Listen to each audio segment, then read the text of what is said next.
To begin post-processing when you are using precise point positioning, you must first make sure Starpoint is configured properly. Do this by clicking on the File button at the top of the screen and selecting Close. You will notice that most of your screen has been grayed out. Now click on the Edit Defaults button at the top of the screen, scroll down to Processing Mode, and click on Precise Point Positioning PPP. Then click on Edit Defaults again, and click on Process Parameters. Once you verify that the process parameters settings are configured appropriately, select the OK button. You will then want to select the Tools drop-down menu from the top of the screen, scroll down to Mapping Systems, and click on Selector. Once you verify that the correct mapping system is selected, click OK. Then select the Tools drop-down menu again. This time select Options, and click on the Orbits tab. Once you have the correct precise orbit provider listed, select OK. Now select the File drop-down menu and click on New. You are now ready to import your data files. Do this by right-clicking on the Observations folder on the Starpoint screen and selecting Import. This will open a Windows Explorer window for you to locate the files you wish to import. Please note that the NavCom FieldGenius RAW file and its associated DAT file must be stored in the same folder on your computer in order to properly import all necessary files.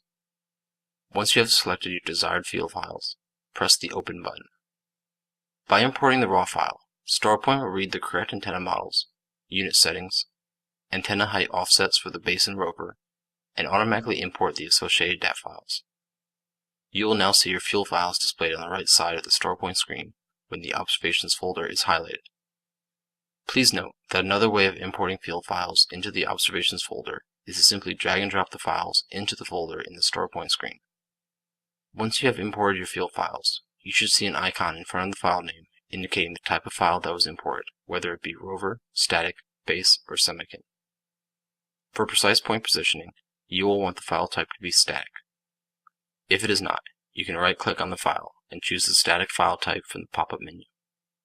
To change the predefined settings for file types, you can select the Tools drop-down menu from the top of the screen and click on Options.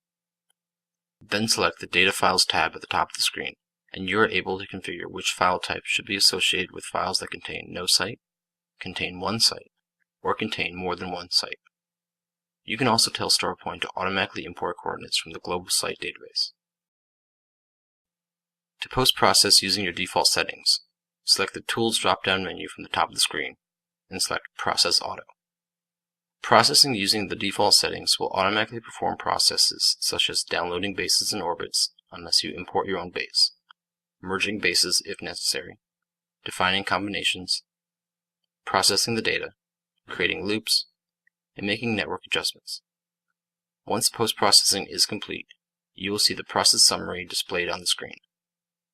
At the top of the screen, you can select your type of process summary from a drop-down list, allowing you to choose between All Processed, which reports on everything that is processed in the project, Last Processed, which reports on what was processed the last time a process was requested, or Project, which will report on everything in the project. Below this, you will see the header, which is present in every process summary. Below the header, you will see the precise point positioning table.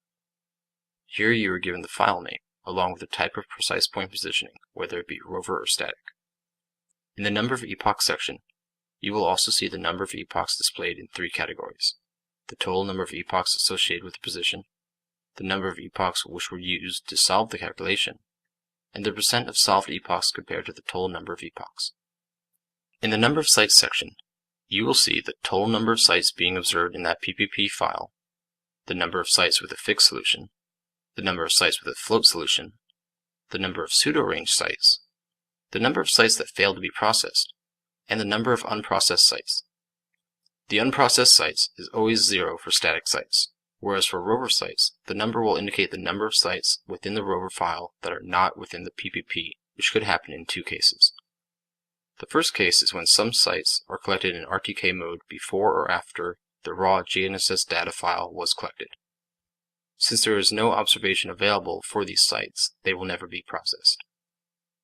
The second instance of unprocessed sites is when the PPP was manually edited to cover only part of the rover.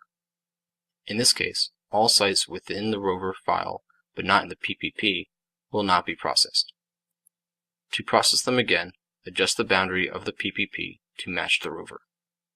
At the bottom of the screen is a status bar, which tells you the number of static PPP positions and the number of rover PPP positions. Right-clicking on the screen will give you the option of saving the view as a text file, or printing the view.